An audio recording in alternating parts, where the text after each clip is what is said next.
right now we're in Clinton Grove Cemetery, standing in front of an abandoned 18th century house. You can't get any more haunted than having a house sitting in the middle of a graveyard. There's no water, there's no electricity, so we're going to have to bring our own electricity. We don't know a whole lot about what we're going into. We know that the house contains many different families. We know it sits on a cemetery. When Scott walked into the house, he detected a young child. That's what he said. Holy smokes. Yeah. Look at all of them. No, it's not an air current. They're actually going in different directions. Look at that one flashing. Look at that one right there hovering. You would think it has to be haunted.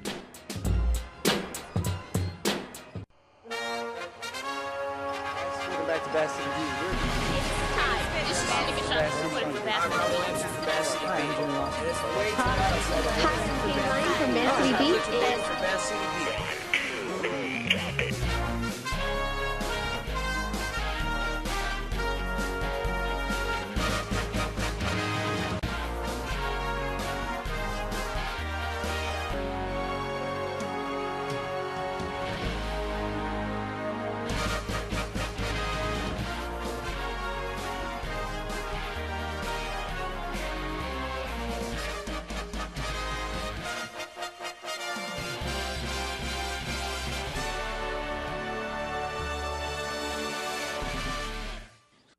Hi, I'm Josh Kacznski for Bath City Beat, and don't let the two-lane street behind you confuse you in any way, because right now we're in Clinton Grove Cemetery, standing in front of an abandoned 18th century house.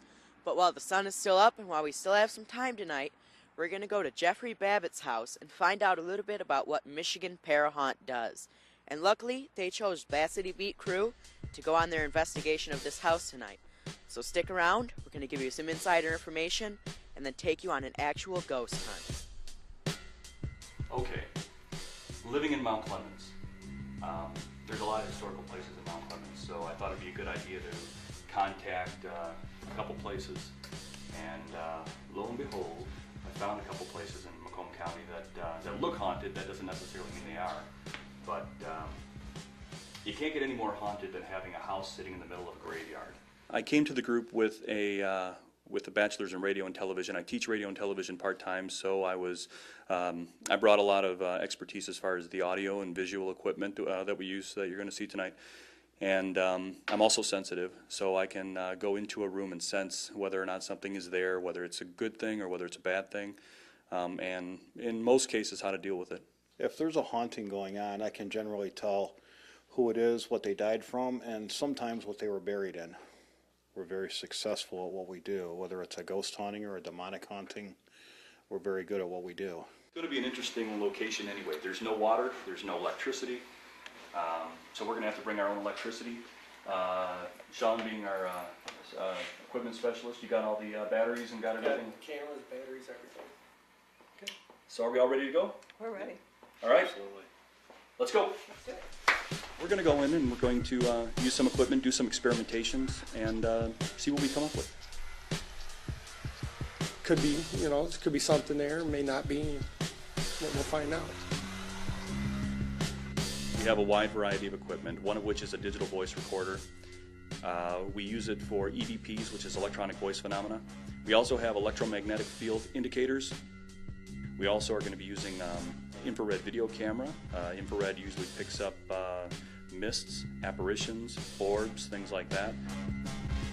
Tonight, we actually don't know a whole lot about what we're going into. We know the house was built a very long time ago, back in when the Civil War was happening. We know that the house contained many different families. We know it sits on a cemetery. It sits next to a Civil War grave, matter of fact. We know that any house that is that old, that sits in a cemetery, you would think it has to be haunted. That doesn't necessarily mean it's haunted. When Scott walked into the house, he detected a young child. That's what he said. Right. Our EMF meters were most strong in one particular room upstairs. So what we're going to do is we're going to take infrared footage. We're going to, Scott won't let anybody upstairs when we're doing that. We're going to take the infrared footage upstairs, the camera up there, and then everybody will be able to watch what's going on down here. We're going to have our walkie-talkies on, and we can do it that way. So the team is about to take out the infrared cameras to see if we can see anything in the room where the sensitive sensed the presence of a small girl. So let's see how that ends up.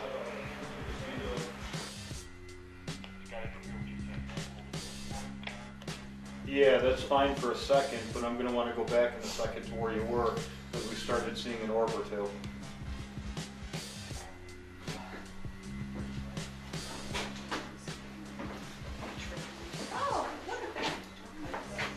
Holy smokes. Look at all of them. Look at this. What are you saying now? No, it's not an air current. They're actually going in different directions. See the ones in the far back? Look at that one flashing. Look at that one right there hovering. Right there. You just missed a really big one. Look at that. They're going in all different directions too. We're located in a cemetery. I'm assuming that there's probably a lot of spirits from the cemetery. Keep your eyes open for anything that actually takes a shape. That one right there, see it on the left?